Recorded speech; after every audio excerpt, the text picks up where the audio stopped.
Eu quero então pensar com vocês hoje sobre o tema Calvino, uma mente brilhante. Irmãos, a reforma protestante ela durou quase 300 anos. E o seu objetivo não foi apenas libertar a igreja do Senhor Jesus Cristo, que estava presa à religião do Império Romano. A reforma teve o cuidado de aprofundar o estudo da Bíblia e formar uma liderança sábia e ousada naquele período da história. A reforma protestante deu à igreja vida e uma identidade verdadeiramente cristã, embasada nas Escrituras. Nesse ponto, Calvino é notável e muito relevante. Ele abandona a vida social e familiar, praticamente. Calvino não teve tempo para curtir as belezas da Suíça, sua terra natal, onde se destacou não só na teologia, mas também Calvino é destaque na política, na educação e na saúde. Muito se deve, em termos de educação, de escolas ligadas às igrejas, vem de Calvino. Hoje pela manhã eu falei para vocês que Calvino é considerado o pai do capitalismo que praticamos hoje. Então esse homem, ele é importantíssimo, ele foi para nós e foi importantíssimo para o mundo da sua época. Além da Suíça, outros países foram atingidos e fortemente influenciados pelo calvinismo.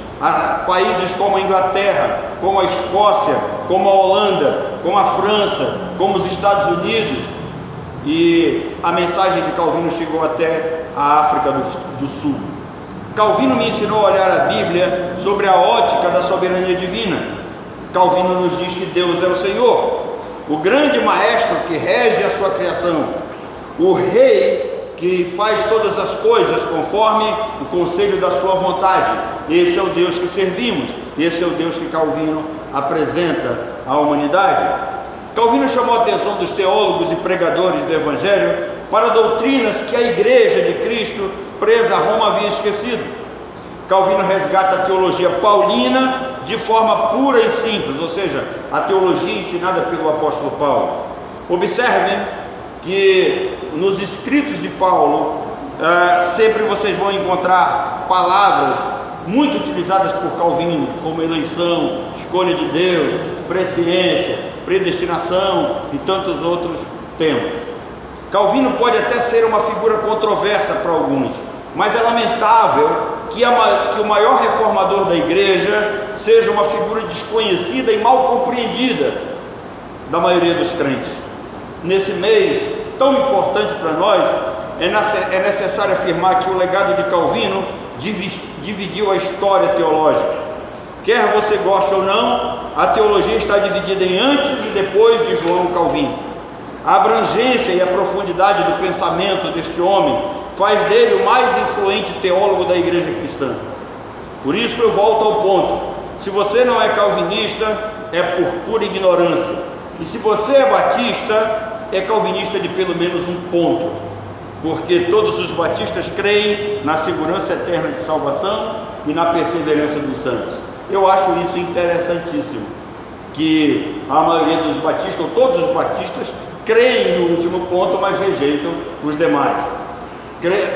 Observo também que a maioria dos batistas que criticam Calvino acabam crendo num dos pontos do calvinismo, e é justamente o último ponto do calvinismo que vai dizer para nós um refrão que é muito forte nosso, como batista, que uma vez salvo, salvo para sempre. Se você crê na segurança eterna de salvação, você deve a Calvino o resgate e a sistematização desta doutrina. Calvino foi usado por Deus para esclarecer os principais temas e interrogações da fé cristã. Pensando de forma lógica, você começa a entender a teologia de Calvino observando o seguinte: Deus é onisciente. Você concorda com isso? Se Deus é onisciente, Ele sabe então de todas as coisas, correto? Se Deus sabe tudo, Ele sabe desde a eternidade passada quem seria salvo ou não, certo? Se Deus sabia quem seria condenado ao inferno antes mesmo de criá-lo, e se Deus já tinha esse conhecimento, e se Deus criou esse ser humano mesmo assim, Deus não criou com o propósito de enviá-lo para o inferno? Se Deus já sabia, por que Deus não mudou o rumo da história humana? Por que Deus não evitou o pecado? Deus não teria poder para evitar a queda? Ou Deus não quis evitar a queda? É claro que Ele não quis evitar a queda, porque Deus pode todas as coisas. Se Deus sabia do resultado final, e mesmo assim criou Adão e Eva, isso não prova que havia um plano pré-estabelecido antes da criação? Se Deus chama as estrelas pelos seus nomes, preste atenção, as estrelas possuem nomes. O Salmo 147, versículo 4, nos mostra isso. E se Deus chama as estrelas pelos seus nomes, não possui Ele sabedoria e poder além do que imaginamos? É isso que Calvino chama de predestinação. Basta um raciocínio lógico para entender a queda, para entender o propósito de Deus. E quando olhamos para Satanás, o nosso arqui-inimigo, Deus sabia antes de criá-lo que ele se tornaria um diabo? Poderia Satanás ter vindo a existir contra a vontade do Deus Criador? Claro que não. Poderia Satanás ter caído se Deus não tivesse feito com a possibilidade de queda? Claro que não. Poderia a queda de Satanás ter ocorrido se as circunstâncias de sua queda nunca tivessem existido? Não poderia Deus ter criado Satanás em condições e circunstâncias tais que a queda nunca acontecesse? Se Deus sabia de tudo e mesmo assim o criou, isso não revela que tudo estava dentro da vontade decretiva do Criador?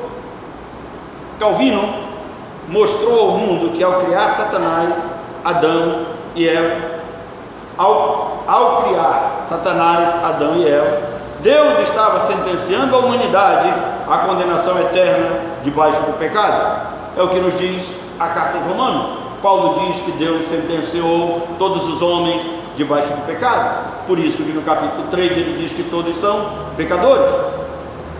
E quando nós lemos mais aprofundadamente a teologia de Calvino, e que aqueles que não concordam com ele deveriam pensar no que diz Isaías capítulo 54, verso 16.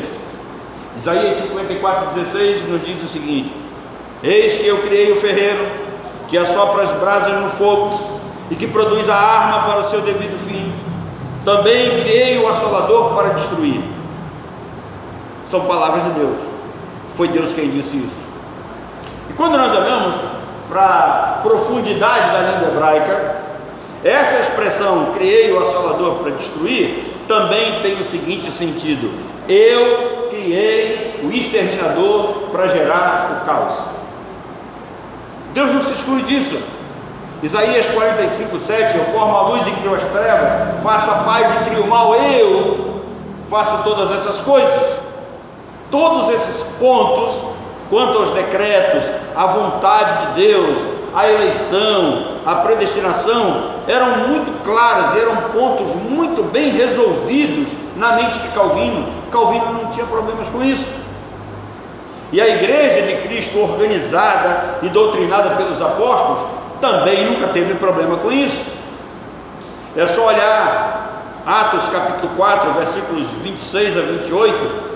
Veja como a igreja em Jerusalém orou debaixo de perseguição. A igreja em Jerusalém está sendo perseguida, debaixo de perseguição. Eles se reuniram e oraram assim: levantaram-se os reis da terra e as autoridades se juntaram a uma contra o Senhor e contra o seu ungido, porque verdadeiramente se juntaram nesta cidade contra o teu santo servo Jesus, ao qual ungistes Herodes e Pôncio Pilatos com os gentios e gente de Israel, para fazerem tudo que a tua mão e o teu propósito predeterminaram. Ou seja, a igreja em oração assume publicamente que tudo o que estava acontecendo até ali, que tudo o que aconteceu até ali foi decreto divino, não foi da vontade dos homens. Deus estava conduzindo todas as coisas, resultado de algo que nós não queremos encarar, porque isso fere o ego humano. Então, o que Deus fez é resultado de algo que já estava predeterminado, ou melhor, predestinado por Deus. E sabe o que diz o verso 32? Da multidão dos que creram era um coração e alma. Uma igreja que está debaixo de perseguição, Uma igreja que diz que tudo que aconteceu até ali foi mediante o propósito predestinador de Deus. Em seguida, o texto nos diz que da multidão dos que creram, os crentes verdadeiros, eram um coração e alma. Ou seja, a igreja do Novo Testamento nunca teve problema com isso. A igreja do Senhor Jesus Cristo, organizada após o Pentecostes, não tinha problema com a doutrina da predestinação, mesmo antes da chegada do apóstolo Paulo. A predestinação se tornou um problema dentro da igreja romanizada, dentro do paganismo romano, quando Pelágio resolveu contrariar Agostinho com a ideia do livre-arbítrio. Em 395 depois de Cristo, Agostinho escreveu um livro na forma de diálogo com o seu amigo Evódio.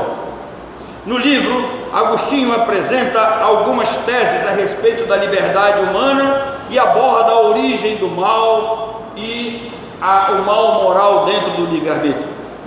Agostinho afirmou que o homem nasce preso ao diabo, escravo do pecado, e se ele nasce preso, ele não pode ser livre.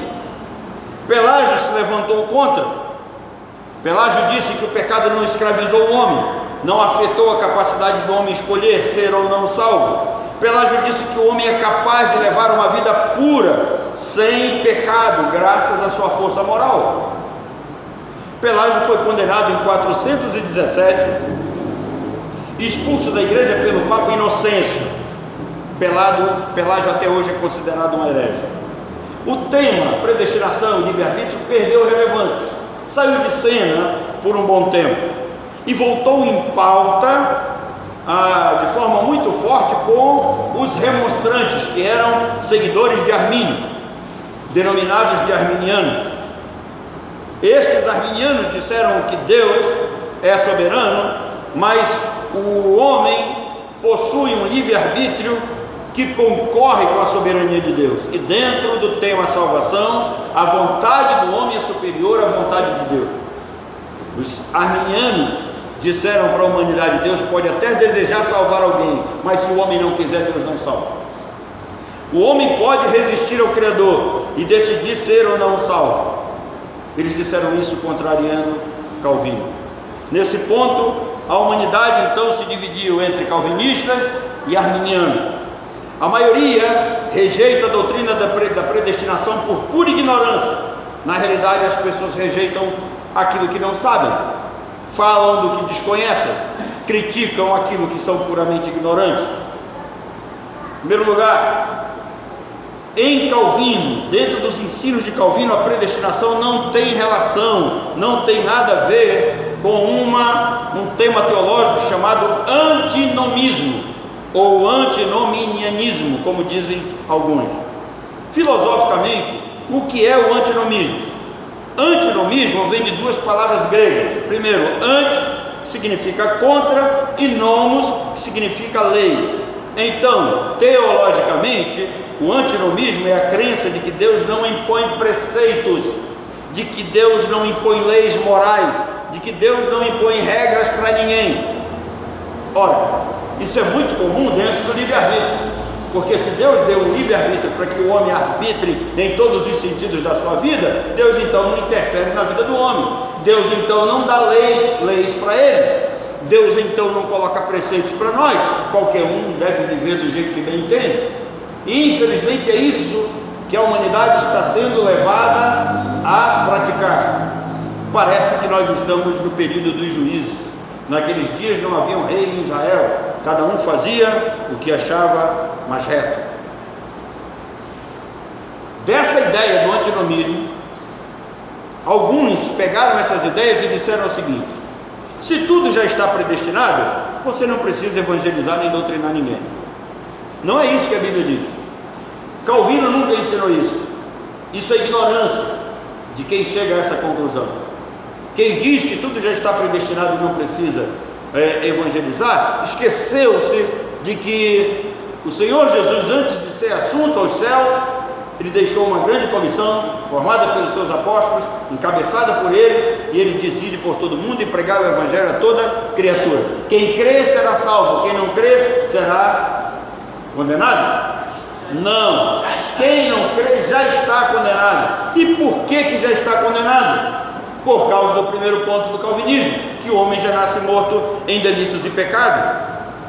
Esses antinomistas, eles foram mais longe e disseram o seguinte: se está tudo determinado por Deus, você não precisa buscar santidade, você pode viver de qualquer jeito que você vai ser salvo mesmo. Irmãos, não foi isso que Calvino ensinou. Calvino nunca disse que você pode viver do jeito que bem entende. Calvino nunca apoiou esse tipo de ideia, né? Calvino nunca disse que o homem deveria viver do jeito que o diabo gosta e mesmo assim seria salvo. Quando Calvino falou de salvação, ele tinha em mente uma obra realizada por Deus, sem a participação humana. Quando Calvino descreve a salvação, ele diz que a salvação é um presente de Deus para o homem, e não é para todos os homens. Os arminianos, quando falam de salvação, eles pensam em algo que pode ser buscado pelo homem. Essa é a grande diferença. Calvino diz que a salvação vem de Deus para o homem. Arminio diz que a salvação começa do homem em direção a Deus. No calvinismo, Deus vai ao encontro do homem. No arminianismo, o homem vai em busca de Deus. Por que há esse contraste? Porque Calvino diz que o homem morto em delitos e pecados, de acordo com as Escrituras, não tem como ir a Deus.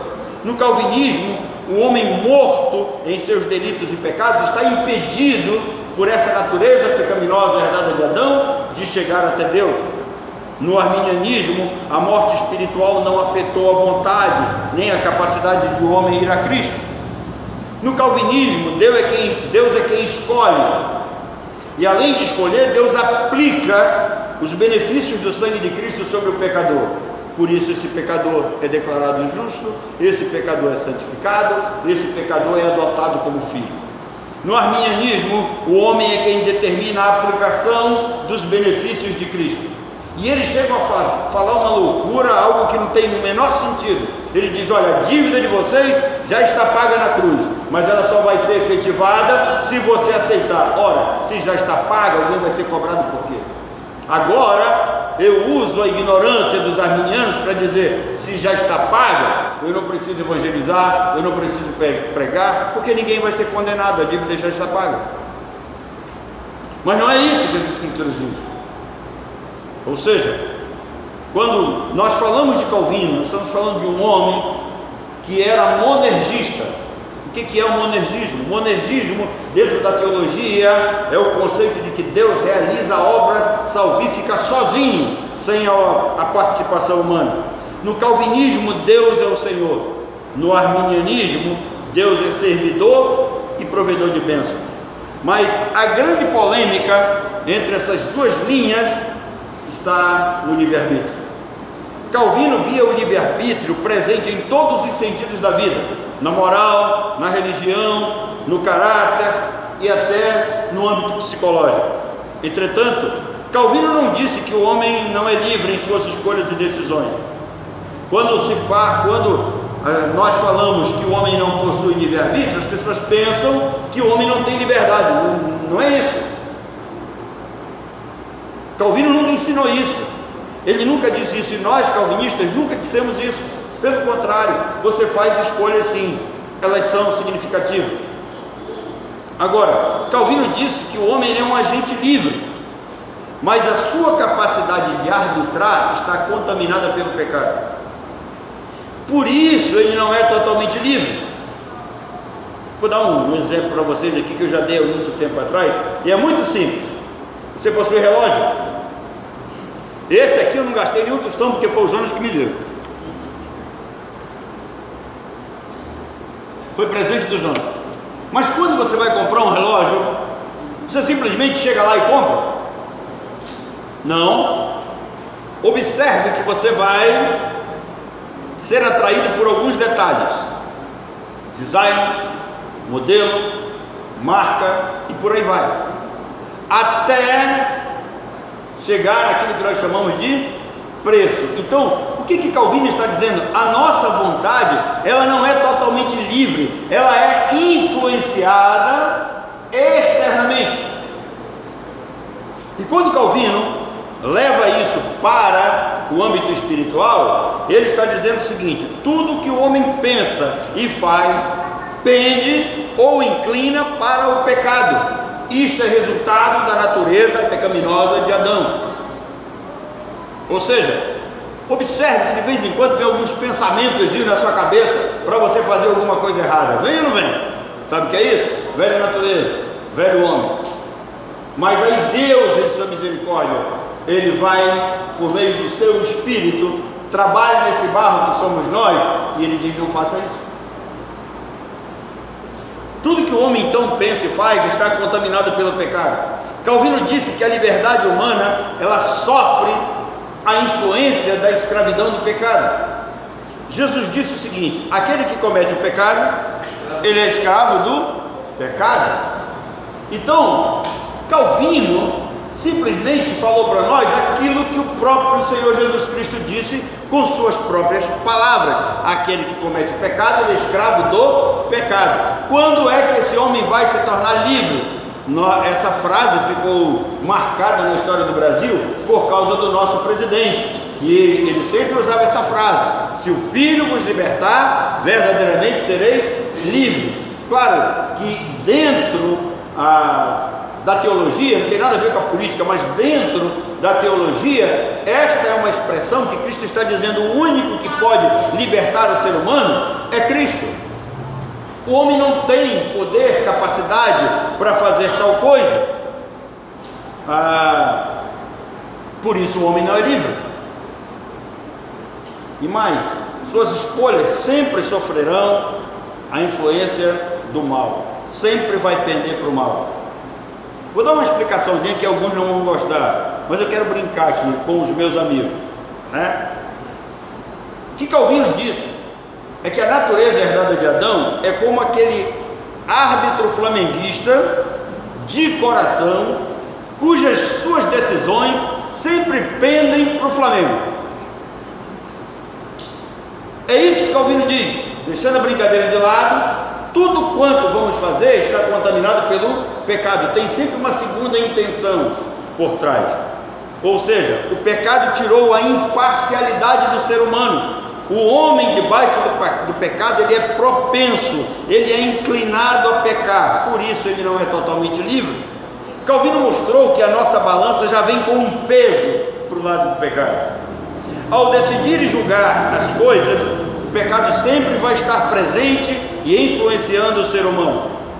Calvino não negou a liberdade humana em nenhum momento. Seria muito bom que as pessoas procurassem conhecer isso. Calvino nunca disse que o homem é um robô. Isso é uma expressão daqueles que desconhecem a teologia de Calvino. Calvino nunca disse que o homem não é responsável pelos seus pecados e pelos seus atos. Pelo contrário, Calvino sempre disse que todos os homens já vêm condenados a esse mundo, de acordo com as Escrituras. Calvino disse que o arbítrio humano não é livre porque está pervertido e foi adulterado pelo pecado. Todas as correntes teológicas do cristianismo são unânimes em afirmar que o homem é livre no sentido de liberdade, mas ele não é livre no sentido de arbítrio. Ele não pode arbitrar sobre ele mesmo. Ele é livre para pecar, mas ele não é livre para fugir das consequências do pecado. E o salário do pecado é a morte, ou seja, o resultado do pecado é a morte. Por isso, todos os homens são totalmente responsáveis diante de Deus por seus atos. No calvinismo, o homem é um agente livre para agir, mas ele não consegue arbitrar sobre as consequências. Existem leis que vão fazer isso, existem preceitos que vão cobrar isso. Para entender a teologia de Calvino, você precisa conhecer então os 5 pontos. E tudo começa com a depravação total. Em primeiro lugar, a depravação total diz que esse tema é resultado da queda em Adão, que perverteu a imagem de Deus no homem. Toda a humanidade foi afetada. Em Adão, todos pecaram, todos nascem espiritualmente mortos, todos precisam da graça e do perdão de Deus.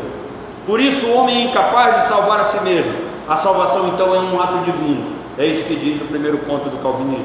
O segundo ponto, que fala da eleição incondicional, diz que se o homem nasce morto em delitos e pecados, ele é incapaz de por si só voltar-se para Deus. Então, na eternidade passada, Deus escolheu em Cristo os crentes para a salvação. Ou seja, Deus escolheu uns para a salvação e deixou outros nos seus delitos e pecados. A eleição é incondicional, ou seja, ela não se baseia em obras, ela não é baseada nas virtudes, nem na vontade do homem. Foi Deus quem nos escolheu para sermos santos e irrepreensíveis perante Ele. Foi Deus quem nos escolheu para a salvação, para a santificação no Espírito e fé na verdade. O terceiro ponto do calvinismo é a expiação limitada. Se Deus escolheu apenas um grupo para salvar, é lógico que Cristo não morreria por todos os homens. Na expiação limitada, Cristo tomou o lugar de muitos na cruz. É só você ler Isaías 53. Interessante que muita gente, muito pregador prega Isaías 53, lê Isaías 53, estuda Isaías 53 e não percebe que lá está escrito que Cristo seria entregue em favor de muitos. E também essa expressão é repetida em Mateus capítulo 26, verso 26, na ceia. Jesus diz: esse cálice é a nova aliança no meu sangue, derramado em favor de muitos, não é de todos. Por isso Jesus foi à cruz e realizou um sacrifício de reconciliação, a qual a teologia chama de sacrifício vicário. Jesus foi à cruz e tomou o lugar dos pecadores, mas não foi de todos, apenas dos eleitos. Quarto ponto do calvinismo é a graça irresistível. Aqueles aos quais Deus escolheu, Ele chama para dentro da sua igreja através do Espírito Santo. Não estamos aqui por nossa vontade, não pense nisso. Existe uma vontade superior à nossa. Deus colocou o seu Espírito em nós. Deus derramou o seu amor pelo Espírito Santo em nossos corações. O Espírito Santo é o agente regenerador. É Ele quem operou em cada um de nós o novo nascimento. É Ele quem concede graça e fé para que o homem se volte para Deus. O quinto e último ponto, do cristianismo é a perseverança dos santos. Na perseverança dos santos, aqueles aos quais Deus escolheu, perdoou na cruz, atraiu para si por meio da graça irresistível, Deus mesmo guardará a alma deles até o fim. Nós seremos fiéis até o fim, não é por causa das nossas virtudes, não é por causa do nosso amor para com Deus, mas é por causa da sustentação da mão do Criador, que vai nos manter fiéis até a morte. Nenhum eleito se perderá, Deus os conservará salvos e inteiramente seguros. Embora o calvinismo seja totalmente centrado e embasado nas Escrituras, a maioria dos evangélicos o rejeitam. É triste lembrar a forma como fomos tratados no IBBA por ensinar essas verdades. João Filho, Itamar Santana, Rosivaldo Ferreira Gomes, Domingos Góes são homens de Deus e deveriam ser recebidos sempre em grande estima e amor por causa do evangelho que pregam. O calvinismo não foi e jamais será um movimento teológico passageiro. Não vai passar, alguns pensavam que passaria. É impossível fazer teologia de modo responsável. É impossível pregar o verdadeiro evangelho sem interagir com o legado de Calvino. O calvinismo é um modo completo de ver e entender não apenas a vida cristã. O calvinismo é um sistema centrado na Bíblia que envolve todos os aspectos da vida humana. O calvinismo, essa denominação, foi usada pela primeira vez em 1552 por um pastor luterano. Esse sistema teológico e doutrinário mostra a iluminação do Espírito Santo e a força do pensamento de João Calvino.